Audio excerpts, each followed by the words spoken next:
Roll call 209 here, and we're gonna get into this gun right here. First off, I'd like to apologize to all the people that said I'll never buy a Glock. I'm not buying one of those things. You know, forget Glock. I don't need a Glock. Well, unfortunately, I got a Glock. And I'd like to thank Paul Cook from Second Amendment Arms and Range for helping me out in my struggle to find my winter carry gun. Now, I've always been kind of thinking about a winter carry gun, and I might need something not huge, but in that mid-size range. Most of my guns are compact. My Taurus PT-111 G2 is compact. I have some pocket guns that I carry, and then I have my 38 that I also carry on me. Those are small guns. I never really had like a mid-size gun. If you could call this a mid-size gun, I do. If you can see, my Taurus is a little bit smaller than it, and my thought is, at the time of rise, I want to find my gun. I want to find it, and with it being winter now, I felt somewhat maybe at a disadvantage because my Taurus was a little bit more compact, and it might get lost in the layers of clothes that I wear. With this gun, I could probably find it a little bit quicker than a smaller gun or my revolver. My revolver is a 38. It's the Taurus 85, and that gun is also small. But I don't like to carry guns with hammers in my pocket or in my coat pocket because I don't want that hammer to get snagged on anything. I want the gun to come out, put on target, and eliminate the threat. So that's why I kind of went towards asking about this Glock. Now, I traded my Walther Creed in for it and this giant 45 Springfield XD tactical thing. It was a monstrosity of a gun. I just got a good deal on it. That's why I bought it. Sometimes that happens to us.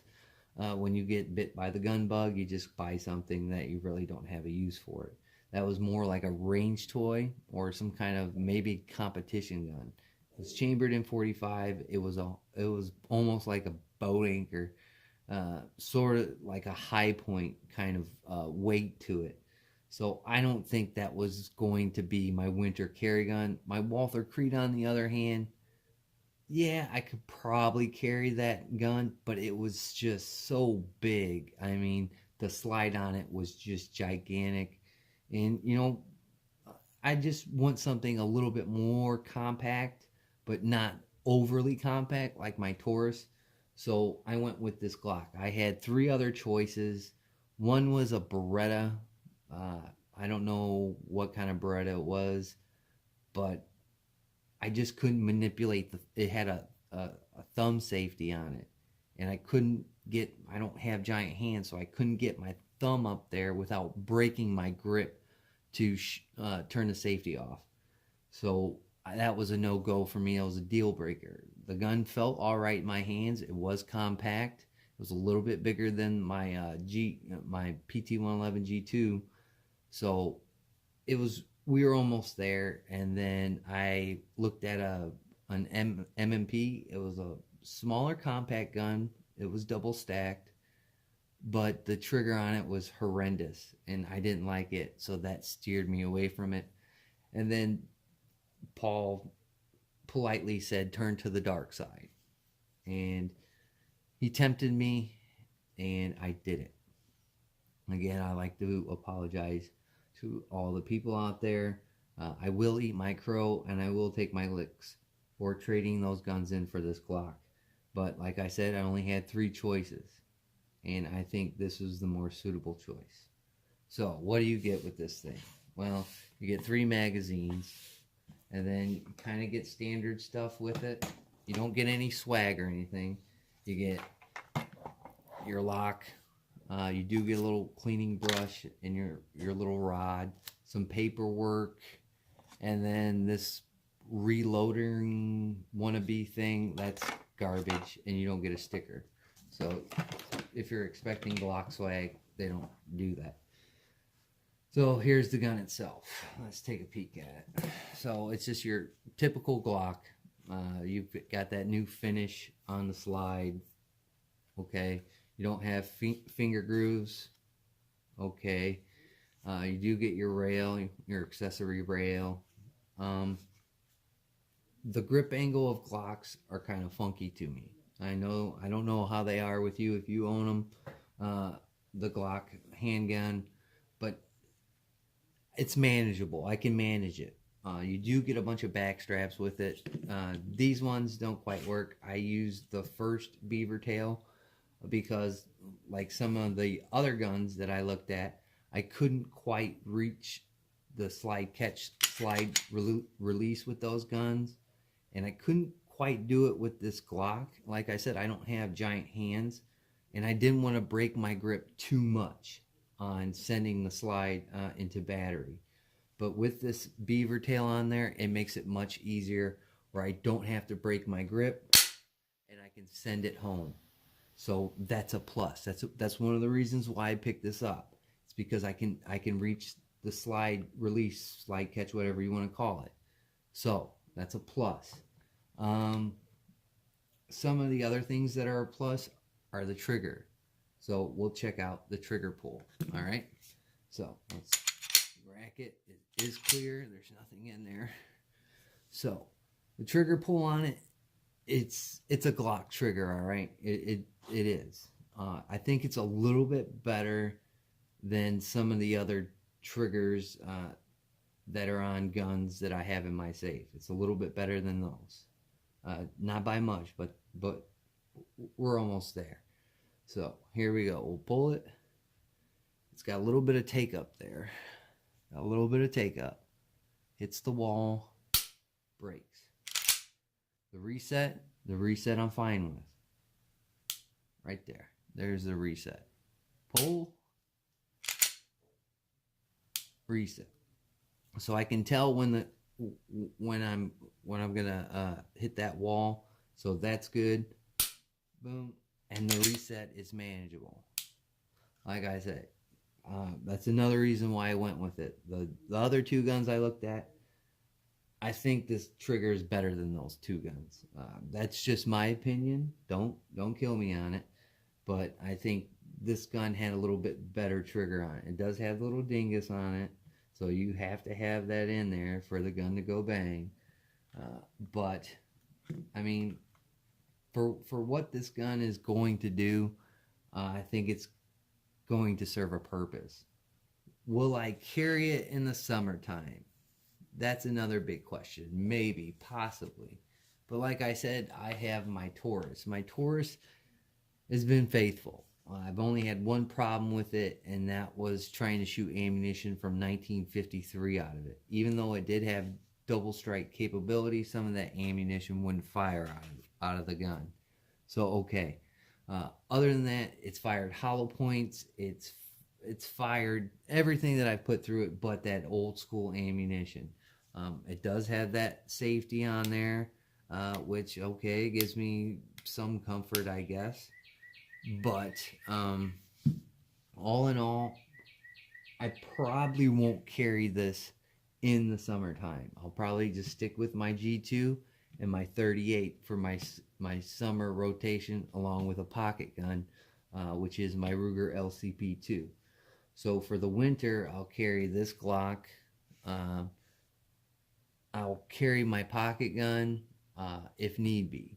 But this will probably be the main gun that I always carry into winter for now on, is this one. The other guns that I have in there, I could carry them, but I think this one's going to be more manageable. It's going to be a little bit easier to conceal than some of the different guns that I have in my safe. So that's one of the reasons why I picked this gun over the other two choices. The only thing that I'm probably going to change out on this thing are probably the night sights and then this base plate. And that's just because I'm going to put my own little touch on it. Other than that, I might throw some Talon on these grips or some kind of grip tape for probably the back strap, and then up here in the front, because I think the Glock grip is pretty poor and they could do a better job. But all in all, I think I can use it. I think it'll serve a purpose. Am I thrilled about it? Not really. I think it's just a common gun with nothing too great. I've shot Glocks, I've shot tons of them. I've shot the 19X. I don't see anything great with the Glock 45. That's not a 45, it's chambered in 9. So, I mean, I just think it's a good service pistol. A lot of people have had great luck with it. Police departments have used them for years and years and years and years. I like to thank Sarge from C4 Defense.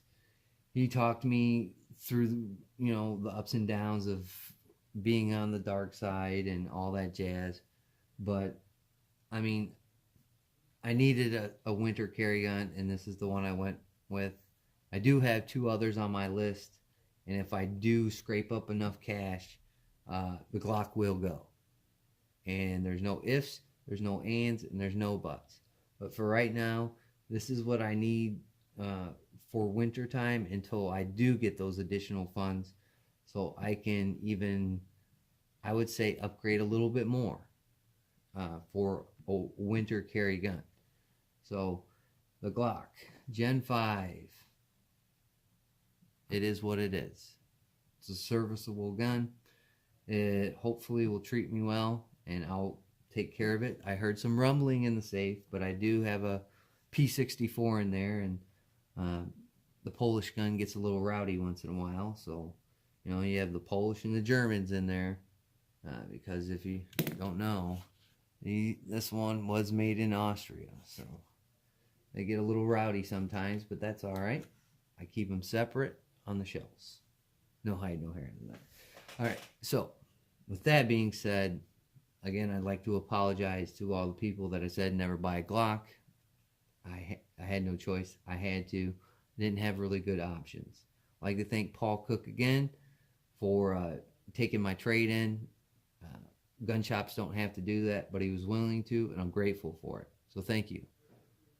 And I would also like to thank my old and my new subscribers, and just the people that zip through my channel. I greatly appreciate it. Like, comment, subscribe, share the content. Our 2A rights are always under some kind of duress. There's new legislation coming down the pipelines now that there is Democratic control in the House. One of their main priorities, it was loud and clear, is they want some kind of gun control measures into place. We can't let that happen. There's already been talks of banning things again, so be part of the 2A community. Don't sit in the back anymore. Bring the Second Amendment to the forefront. Do what you can. Support your state and your local organizations. It's great to be a part of some of the bigger ones, but lately they haven't been doing a whole lot, and it leaves us, our state, and our local organizations to pick up where those bigger organizations drop the ball. So please become involved, whether it be making videos, going to rallies, or just speaking out against gun control and putting it to the politicians who are guarded by armed guards. We're not. We live in the real world. We're out there every day. We're working our tails off. So it's very important that we don't have our Second Amendment rights stripped away, because in some states, this is a high-capacity magazine. So look at it that way. Be a part of the 2A. And like always, I'll catch you on the next one. Stop smiling at me. God, jeez.